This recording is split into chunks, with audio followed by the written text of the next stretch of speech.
Welcome to Creativity with Kim, where everyone is welcome and creativity is for everyone.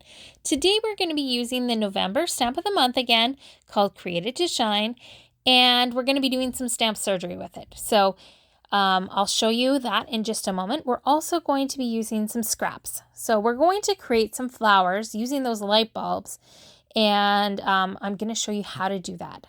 And then there's some cards at the very end showing you what I created with those flowers that I create. So I've got the pink is Ballerina, the purple is Lilac, and then I've got White Daisy. So I've grabbed off those light bulbs, and I've got my micro tip non-stick scissors, and I'm just trimming around them and separating the ones that I want. So these scissors are super sharp, and you can cut apart your stamps with them. When you cut them apart and do stamp surgery like this, it allows you to have a lot more versatility with your stamps.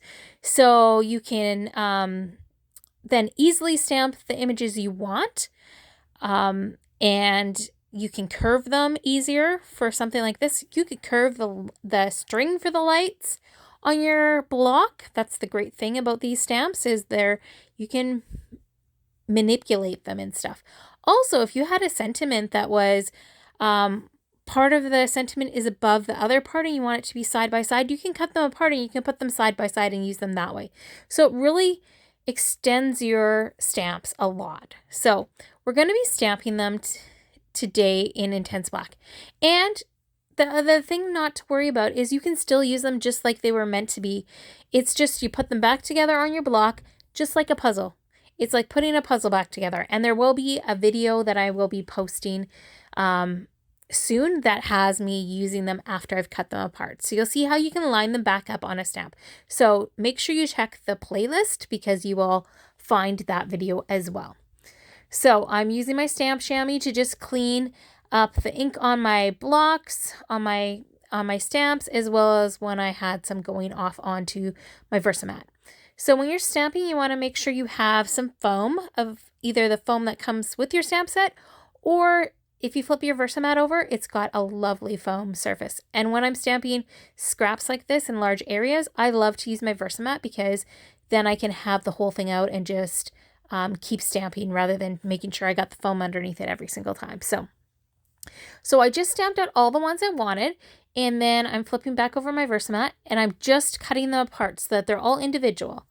And then I'm going around and I'm trimming them all out. So I'm fussy cutting them out, leaving a little bit of a border around them because that hides any imperfections if you leave a little bit of a border. If you cut right on the black line, you actually see those areas if the black line's not as thick or it's thinner and stuff. So you have a much better look. It's more aesthetic if you leave a little bit of a border around. So that's what I'm doing. So this took, of course, much longer. I sped this up about 100%. So we'll get those all cut out, and then we're going to get creating our flowers. So it uses a bunch. It's a great way to use up scraps. So I cut some White Daisy pieces down, and I'm going to tie it down even more into a bit of a square, and I'm just arranging it. I decided 5 is good, and I'm going to use my mono liquid glue to put this on. So we have 2 different Tombow liquid glues. We have the blue one, and then we have the green one. Now the blue one is a permanent, and with liquid you have a little bit of play, and the green one is permanent if it goes down and stays down right away. Otherwise it's actually removable, so you could use it almost like a sticky note. So I've put the glue in the middle as well and put in some of the clear loose gems, which are a new product we have with Close to My Heart, and this was my first time playing with them and I love them. They are so fun. You can also color them, which I'm going to show you in a little bit. Me coloring them for actually this one here, but I'll do it after the loose gems are on there for a little bit. So again, I've gone with 5 and then another layer of 5 on top with some of the clear gems in there, and they stick to the finger nice and easy. So I just put them back into the bag and just drying at my mat there because I had gotten a little bit of glue That's the thing when you're using liquid glue, you end up with some running away sometimes on your mat. So I was figuring out how many I wanted. I thought first more bulbs, but I decided to just go with 5 bulbs per layer on this one as well. You couldn't add in more layers if you wanted, but I figured that was enough. Then I decided to put the candy apple loose gems in the middle of that one, just for some pop. So, and then to give it some more pop, I went and did the red shimmer brush on the petals, just on that black area of them. And as you can see, I still had a little bit of play with moving those petals because they were still a little wet. So the next day when they dried, I actually went and curled the petals up a little bit. So you'll see that in the still photos after, as well as the pictures of the cards. So I'm just getting my Glitz gloss spray ready, and I'm just gonna open it up once I've shaken it up and put a little bit of it in the middle of this flower, just on those loose gems.